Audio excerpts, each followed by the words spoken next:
Good afternoon, everyone. This is Victor from NewStars Migration, and welcome to Victor's Weekly Talk. And this week, we'll be focusing on, the topics of NSW skill occupation list. I think this is the biggest news when it comes to migration news in Australia this week.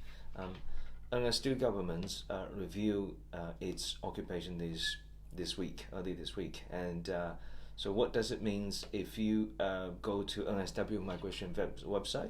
You'll be able to find the occupation list for this financial year. So NSW government saying they're introducing a new minimum point score and year of skill working experience requirements in this financial year.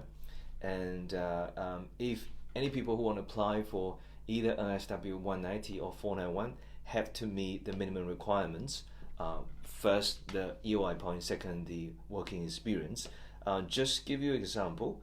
On this list, I know people, we all want to see those popular major states, for example, accountant. So currently, if you want to be eligible to apply for NSW 190 for accounting major, and you need to have at least 110 EOI points and at least 3 years of working experience. And that's just one of the examples. Other examples such as electrical engineer, you need to have 100 points and at least 1 year working experience. And even for those IT majors, software and programmers, you need to have 100 points and 2 years of working experience as a minimum requirement. So when this occupation list come out, I think most people will find the requirement is a bit too high. Actually, currently it is probably the strictest requirement across all states this financial year. It is much higher than states for like Victoria, Western Australia, and the other states. So there was a reason. I think there should be a reasons why NSW government set at such high level. And on their website, they also reviewing. They made these decisions basing on the current application in the pool, NSW pool. So you must come to a conclusion that is NSW definitely have the biggest potential application numbers among the states. So a lot of people interested in NSW, and a lot of people apply to NSW. So they're actually giving, bringing to I think assumptions to the decision makers in NSW. That is, we are so popular, and we have so many people interested to apply to NSW. So we must set the minimum requirement to a very high level. I mean, this is just probably some data indications given to the decision maker. But at the same time, based on the sense we're having, I mean, when we're talking about the sense, we're talking about the clients we meet every day, and all those inquiries that we're getting every day. And we think the requirement this year for NSW is definitely way too high.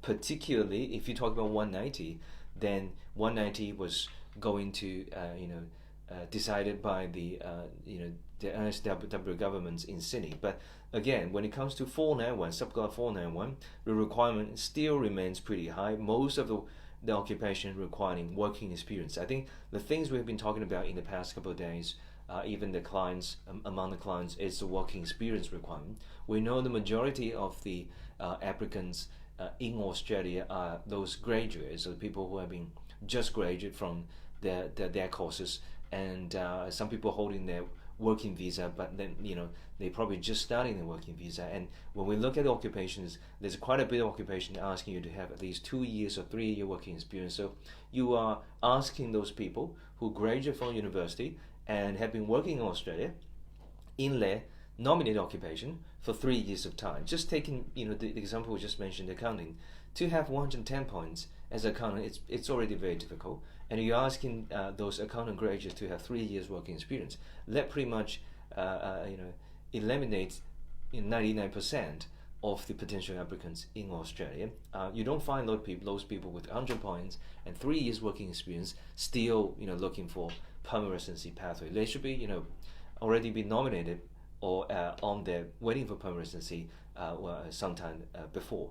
And for other occupations, again, even for cook and chef, we know these are cook and chef, hospitality occupation. We know these occupations are strongly demanded and there's a big labor shortage in terms of, let's say, cook and chef in NSW, but the occupations, they're still asking the applicant to have 3 years working experience. So somebody have a cook and or chef skill assessment and to have 3 years working experience at the same time. I think you don't find much of those people, many of those people, available in Australia to be eligible to apply. So the occupation is there, and the NSW government suggesting this occupation would definitely be in place. So if you don't meet the management eligibility, you won't be considered in their invitation round. So it's like the cutting off points. It's a minimum requirements in terms of EOI and working experience.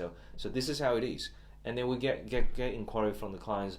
We will see the change, which just means the eligibility will be lowering down in the future, possible, but then definitely we don't see that coming in the following couple of months. I think it will take some time, and eventually, if NSW government realize they just have many places available, and not much of people actually meeting the eligibility and to apply, they will probably reconsider the requirement. But they're just basing on consumption. At the meantime, we realize there are some occupation actually creates opportunities for offshore applicants, because we all know for offshore applicants, a lot of them have years of working experience, 8 years, 10 years working experience. So working experience itself is not a problem for the offshore applicants. They're not graduate, they've been working for years.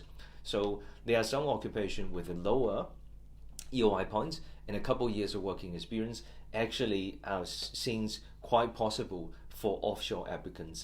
I'm just going to name a few. For example, financial investment advisor currently is asking the applicant to have 70 points and 3 years working experience. And so we know there are a bunch of people offshore should be eligible to meet the requirement. And there are a few occupation with saying 80 points, 1 year working experience, or 85 points, 2 year working experience. These are definitely reachable even for those people who are living offshore. So probably this is one of the strategies NSW government is playing now. They try to attract some people from offshore and try to limit the numbers supplied to onshore only to the best in terms EOI points and working experience. But this is a requirement. We have to follow the requirements. And one of the things I would like to suggest is for those people, if your EOI points is pretty high and comparing to that particular occupation, and you have a bit of working experience, and you do understand to be eligible to apply for NSW,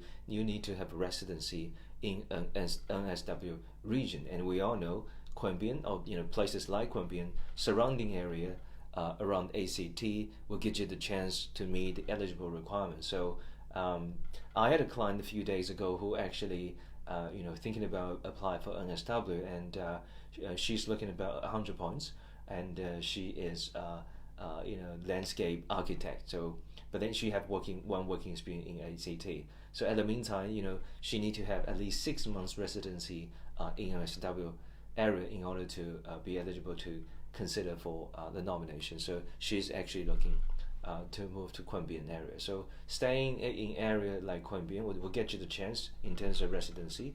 If that's only that's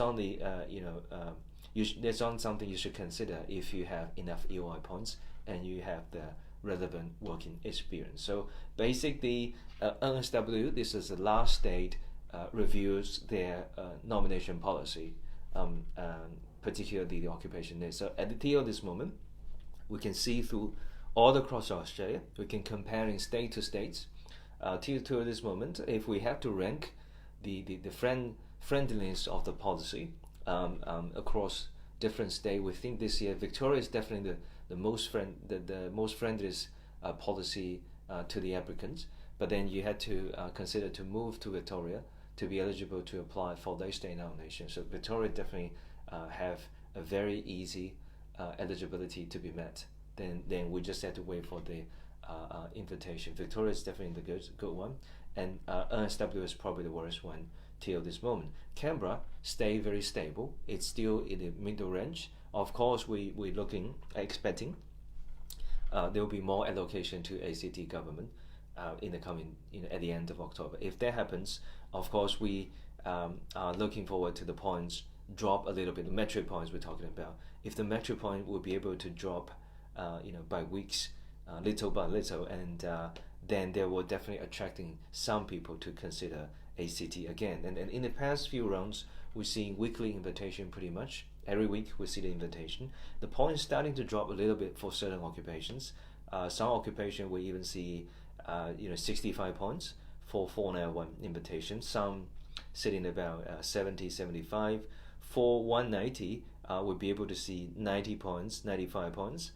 Some occupation is, the points is generally lower than previous invitation round. So as time goes, we're assuming the points will keep drawing, by weeks. And then if that happens, ACT is definitely one of the good choice for some particular occupation, but not necessary for occupation like accounting and IT as well, because there are a bunch of IT students, applicants in ACT already. But then this year we kind of realize the department is looking for particular talents, such as nursing, social works, across every stage. Even for the independent skill visa, these people with particular skill assessments, they have multiple choices to apply for permanent residency. To a state nomination level, they usually enjoy the lowest points. Even for 189 invitation, we see a lot of nursing and social work and care occupations get invited, because this is just how it is. But anyway, till this moment, we can understand and we'll be able to look through all the state nomination. For those people staying in Canberra, my suggestion still, if you have the encouragement to move to another state, I think Victoria is the state you should seriously consider. Otherwise, then you probably will still consider to stay in Canberra. And if you have, have very the eligibility, your eligibility is very close to the minimum requirement of NSW, then you should seriously consider of your residency requirement. Okay, so this is a little bit wrap up today for the state nomination.